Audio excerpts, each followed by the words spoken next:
¿Qué tal, amigos? Bienvenidos a esta nueva emisión de Diálogo de CGTN en español. Les saluda Jia Jiaping desde Beijing.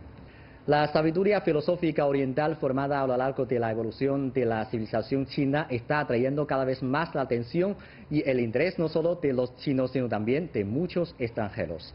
Desde la bondad suprema es como el agua que beneficia a todos los seres sin buscar obtener nada a cambio del libro de Tao, hasta no hagas a los demás lo que no quieres que te haga a ti, de la filosofía del confucianismo. Desde hace miles de años, la sabiduría de los antepasados viene influenciando a los chinos.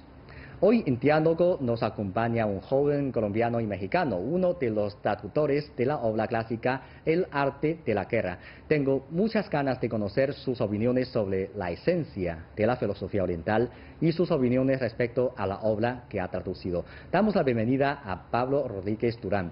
Hola Pablo, es un placer invitarle a Diálogo. Hola Roberto, ¿cómo te va? Muchas gracias por la invitación. Yo quiero comenzar hablando de su relación con la cultura china, porque de México, de Colombia, está muy lejos de nuestro país. Entonces, ¿por qué está interesado en la cultura china? ¿Qué es lo que más le ha atraído la atención de ella?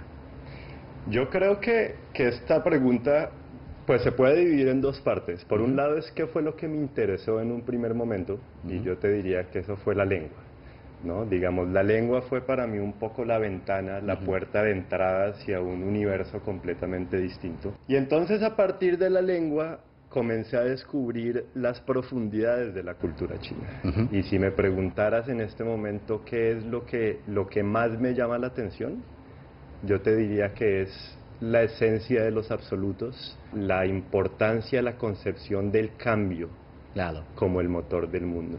claro. Pero el chino es diferente, está lejos del chino clásico, porque a decir verdad, el chino clásico incluso para nosotros, los chinos, es difícil de entender totalmente. Entonces me interesa saber cómo ha traducido una obra del chino clásico, que es el arte de la guerra. Por un lado es cierto, es decir, no es lo mismo el chino moderno que el chino antiguo. Claro. Es cierto que es difícil para todos en un sentido, es decir, por supuesto que para nosotros también, pero es difícil no tanto porque sea difícil en sí mismo el lenguaje, el chino antiguo, es decir, ¿qué es lo que creo yo? ¿Qué es lo que creo yo? Es un lenguaje sumamente apegado a la realidad, ¿no? Es un lenguaje donde pareciera a veces como que los caracteres pudieran reflejar los fenómenos de la naturaleza, las frases, los movimientos. Entonces pareciera que es difícil por lo simple. ¿Cómo lo logré o cómo tuve el coraje? Bueno, después de eso evidentemente viene todo un proceso de investigación, un proceso de corrección, un proceso de observación de la obra. Y por otro lado, pues no puedo dejar de mencionar a mis colegas. Esto fue un trabajo conjunto que hicimos con Chon Yong, que es profesor del Colegio de México, y con mi querida maestra Liliana Arzowska. Y bueno, finalmente somos también enanos en hombros de gigantes, ¿no? Es decir, nosotros traemos también toda una tradición de muchísimos comentadores, de muchísimos interesados en el arte de la guerra, tanto chinos como extranjeros, pues de miles de años, ¿no? Sí, bueno, entonces concentramos en esta obra, el arte de la guerra, que ustedes han traducido. ¿Por qué decidieron traducir el arte de la guerra? Porque sabemos que anteriormente ya había varias versiones de traducción de este libro al español y se ha publicado en América Latina. ¿Qué diferencia hay esta versión en comparación con las anteriores? Bueno, por un lado, digamos, ¿por qué decidimos traducir el arte de la guerra? Tiene que ver con, por un lado, con un proyecto editorial, más ambicioso en el buen sentido, de difusión de la cultura china en Latinoamérica. Un proyecto editorial que quiere recoger la filosofía antigua china a partir de los grandes clásicos en una literatura, digamos, no académica, por decirlo de alguna forma, ¿no? Es decir, no por ello simplista, ni respetuosa, ni mucho menos, pero es un proyecto que quiere, digamos, que dar a conocer de una forma un poco más global las obras clásicas chinas. Por otro lado, esto parte también de un proyecto personal mío, en donde quisiera yo transmitir y lograr abrir los horizontes, por decirlo de alguna forma, de todo este público latinoamericano ávido por conocer más sobre China y sobre el mundo. En cuanto a cuáles son las diferencias, yo te diría, yo creo que es muy importante aquí subrayar que hay muchas traducciones, eso es cierto, hay traducciones al español, hay traducciones directas de Albert Galvani, hay una extraordinaria de Laureano Ramírez Bellerín, sobre todo por la investigación también que él llevó a cabo, académica.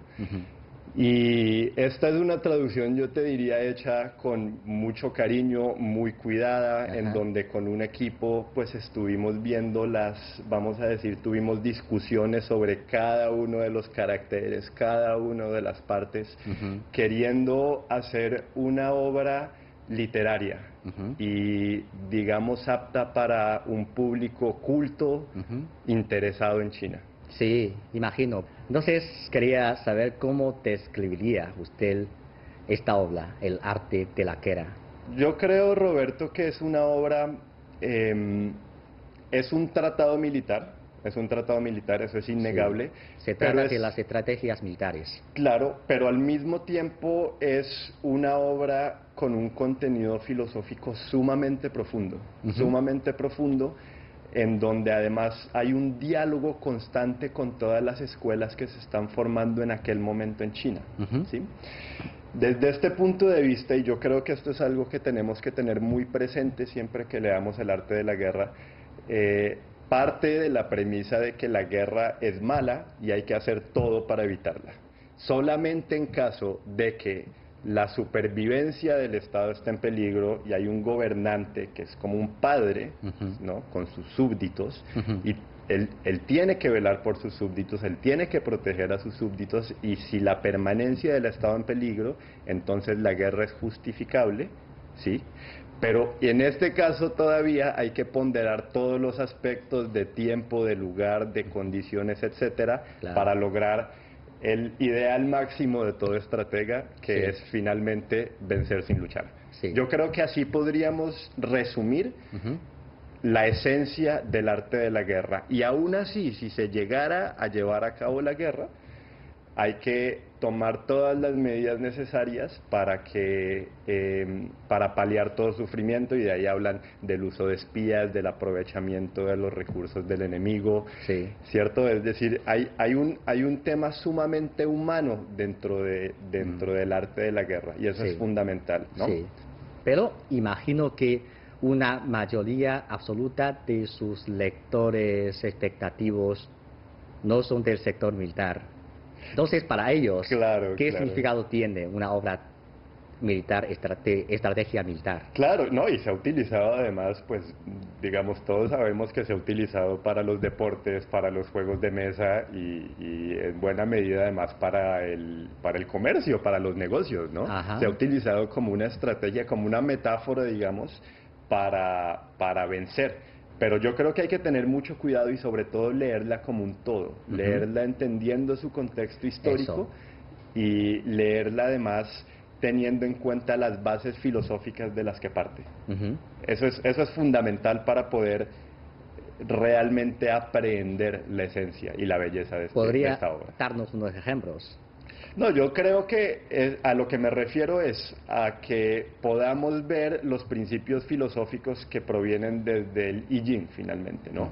A Yin Yang, ¿no? Yin Yang, por ejemplo, Wu Xian, ¿cierto? El Yin Yang y los 5 procesos, bueno, 5 elementos les llamamos, pero 5 procesos, que están presentes, por ejemplo, en esta dicotomía que se ve todo el tiempo, Xi Shi, ¿no? Lo lleno y lo vacío, ¿cierto? Lo sutil y lo aparente. Zhong Qi, que serían las acciones previsibles y las acciones extraordinarias, ¿no? Eso es la filosofía de China, que cada uno siempre hay otra cosa que está a su contrario, pero su existencia porque existe su contrario. Exacto, y se complementan, más que estar en choque, ¿no? Y se complementan, sí.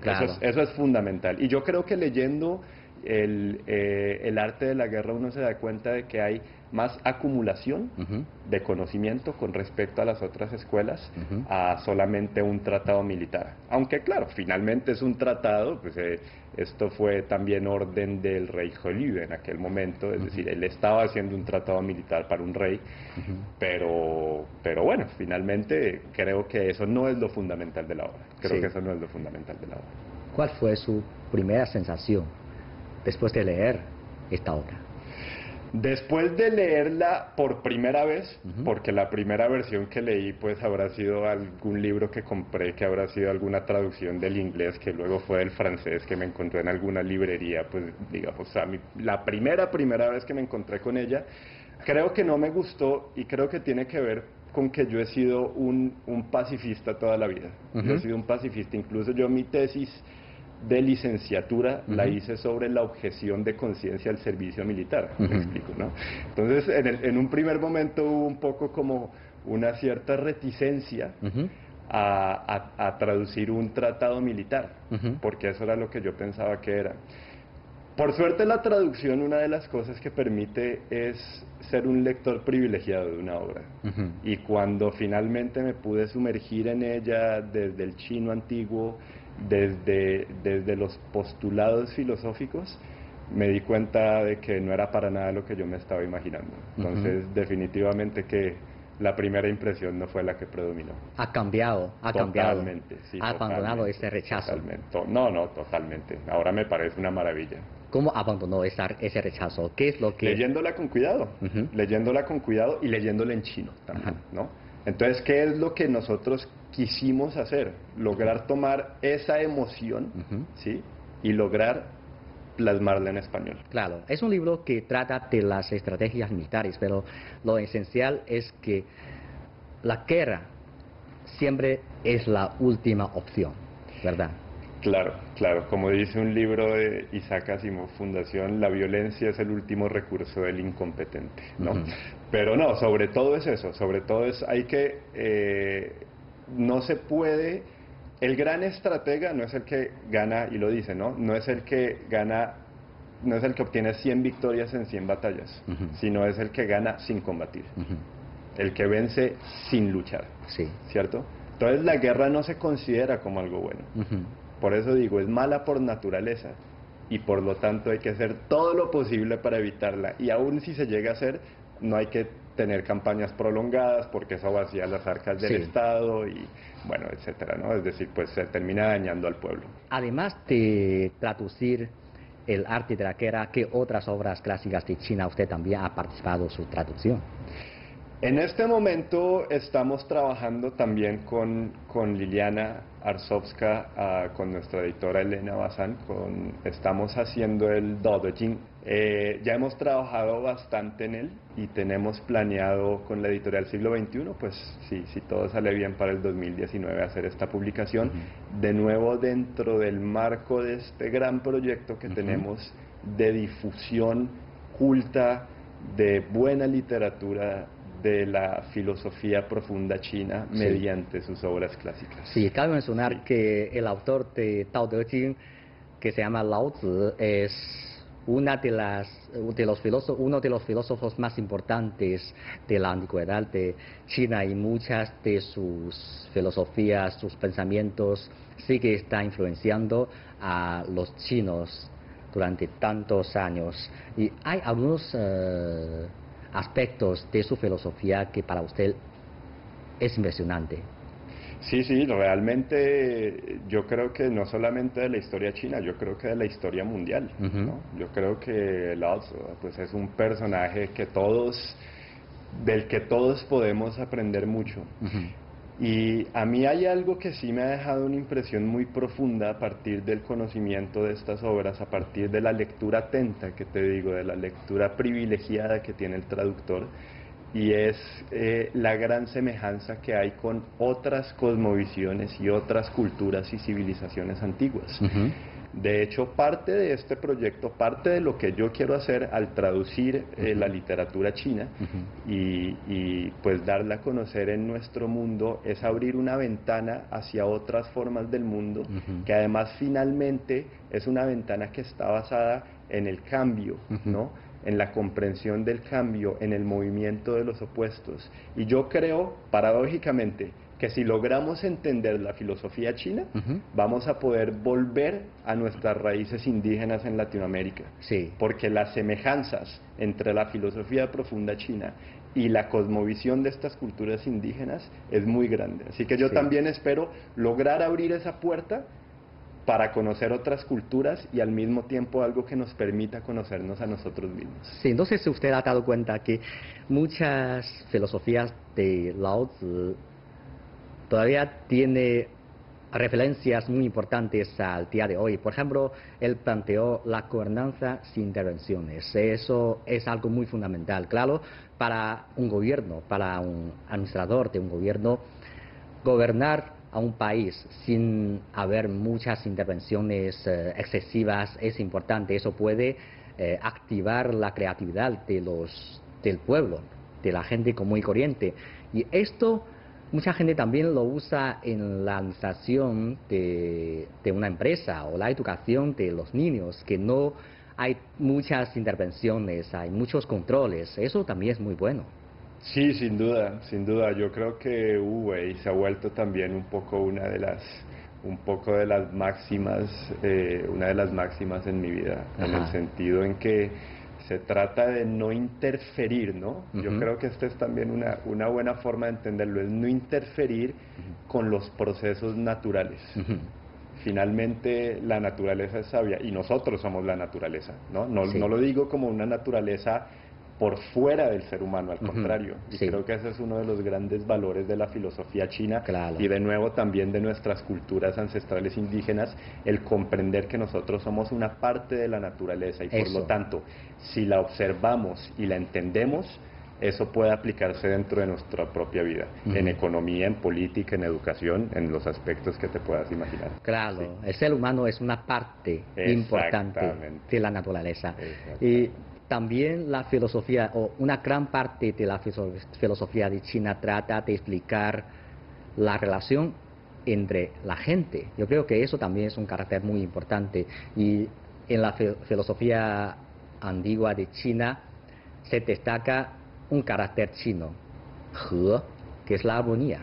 Por ejemplo, el confucianismo mencionó Junzi He er Butong, o sea, se puede explicar cómo los caballeros pueden convivir armoniosamente sin la necesidad de tener a pesar de sus diferencias, a pesar de sus diferencias. Exactamente, respetando sus diferencias, sí, sin duda. Sin duda, yo estoy totalmente de acuerdo con ello. Me parece que el concepto de He es fundamental, que ojalá todos en el mundo podamos abrazarlo y ser felices con él. Claro. Y hay otro carácter que a mí me gusta mucho ahora que tú hablas de la relación entre las personas, y es Zhen, claro. Zhen más dos, ¿no? Sí. Es decir, confuciano también, donde se puede ver en toda su magnitud la importancia de la relación, importancia de la relación dentro de la cultura china, ¿no? Que a la vez es una metáfora otra vez, es una metáfora del yin y el yang, es una metáfora del entendimiento,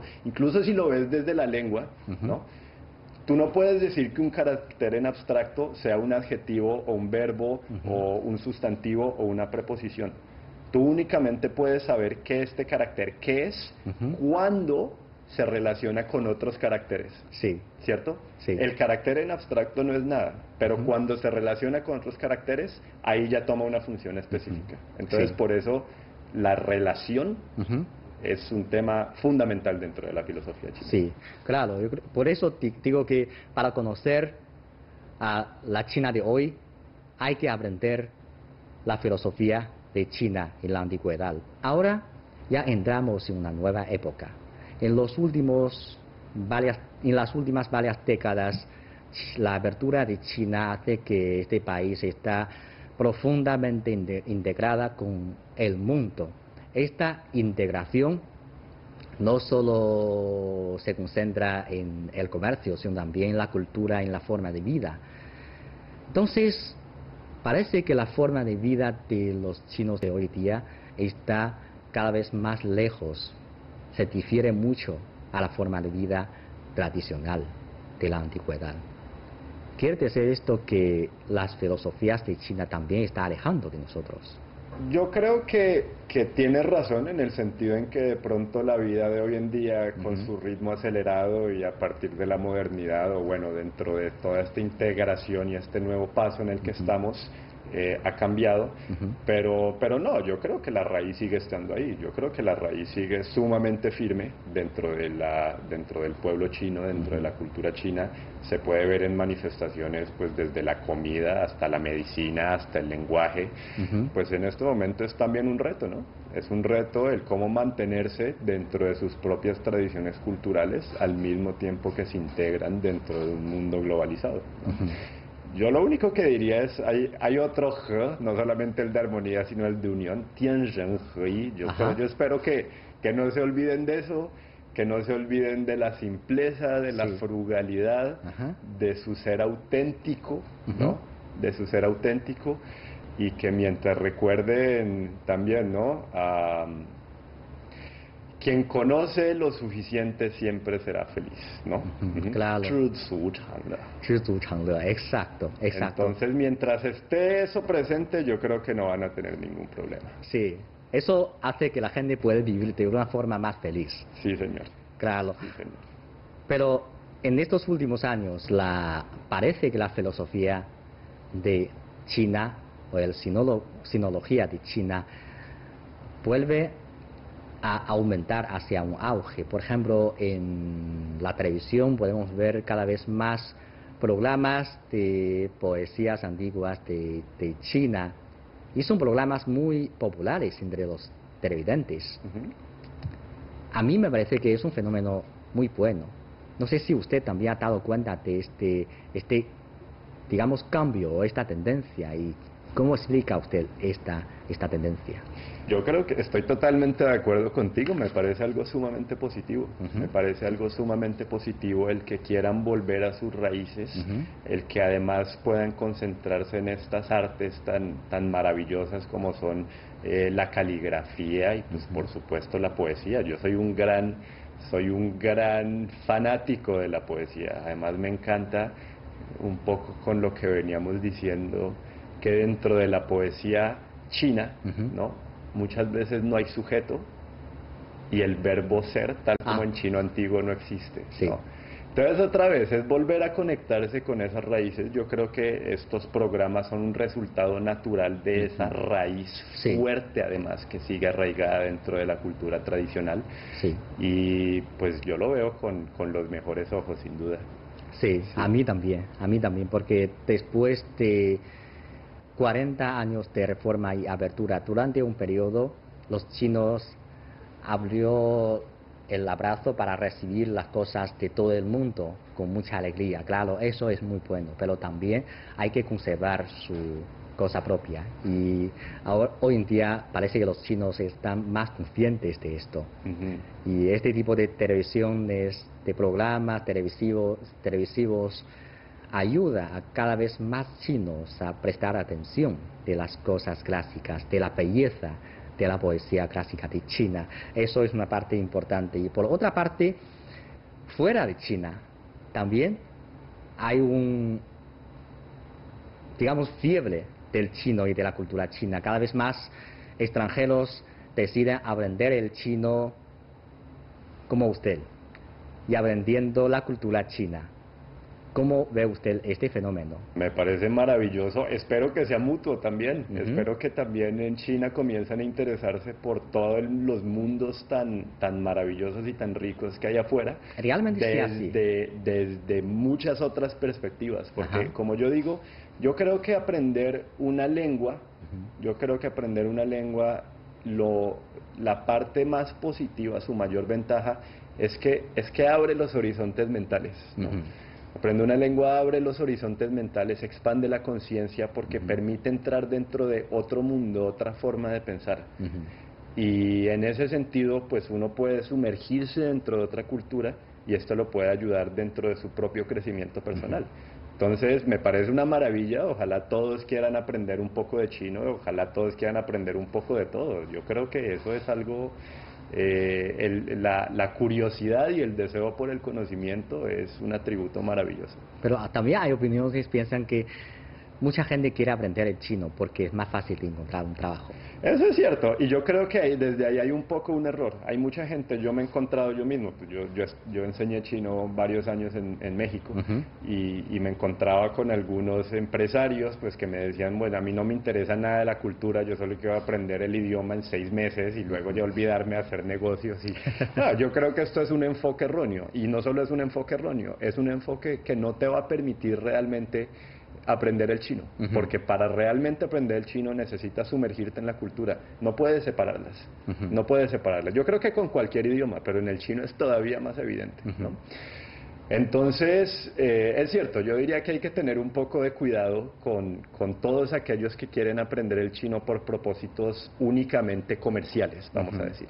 Sí. Creo que vale mucho más la pena y se van a sentir mucho más satisfechos si aprenden el chino como en su totalidad, ¿no? Claro. Abrazando la cultura. Claro, pero sea como sea, es un fenómeno muy positivo, porque si solamente hay 10 personas que aprenden el chino, entre ellos 8 o 9 que tienen interés de aprender la cultura de China, todavía es poco, pero si hay 1000 personas que quieren aprender el chino y 20% de ellos quiere interés de profundizar su conocimiento sobre la cultura, ya es mucho más.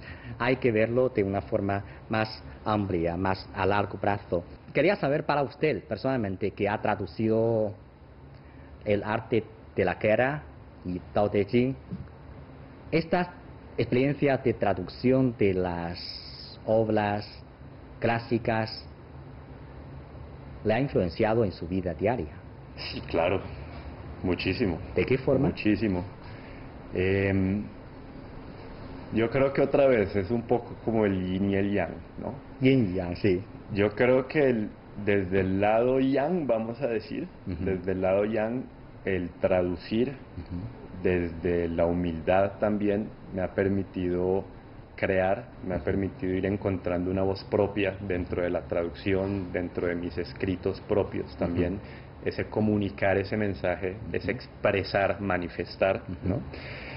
Y desde el yin me ha llevado también a mí como a un viaje a bordo de mí mismo, a un viaje a bordo de mí mismo en el sentido en que desde todas las manifestaciones de la cultura pues me ha permitido conocerme también más. Creo que además el traductor es como un camaleón y eso es siempre algo muy bonito, ¿no? Porque cada traducción es distinta, entonces hay que investigar, hay que conocer y de eso siempre se aprende. Sí, de eso claro. siempre se aprende. Puede conocer de forma más profunda. Claro, y en cada obras. tema, ¿no? Cada tema sumergirse, ver las cosas desde una perspectiva distinta. Yo creo que hay una riqueza infinita dentro del acto de la traducción, porque al final la traducción es un poco como una metáfora de la respiración, ¿no? En donde se absorbe esa idea, se hace propia en un sentido, sí, y luego se suelta y se ofrenda, sí, ¿sí? Es un poco también la metáfora de Chuang-Tzu, ¿no? Es como que con la lengua es como si fuera una red de pescar, entonces uno toma el pescado y ya luego no necesita la red y la idea pasa fluyendo. Yo creo que ese es un poco el objetivo de cada traductor. Sí. Pero finalmente, pues yo creo que a mí lo que me has dado es lo que te decía o lo que te he dicho a lo largo de esta entrevista y es la riqueza de conocer otros mundos, porque la curiosidad es algo verdaderamente muy positivo. Entonces, claro, mientras que uno tenga la curiosidad por expandir su conciencia y sumergirse en otras realidades, se va a dar cuenta de que todos tienen algo que enseñar. Sí, me alegro que usted se ha dedicado en un asunto que le gusta. Es una forma más feliz y espero que en el futuro usted también puede traducir más obras clásicas de China y para que más gente pueda leerlo y conocer la cultura china. Muchas gracias. Gracias. Yo espero por su tiempo. también. Muchísimas gracias, Roberto. Muchas gracias. Y así concluimos esta emisión de Diálogo. Gracias por sintonizarnos y les invitamos a continuar disfrutando de los programas de CGTN en español. Hasta la próxima emisión.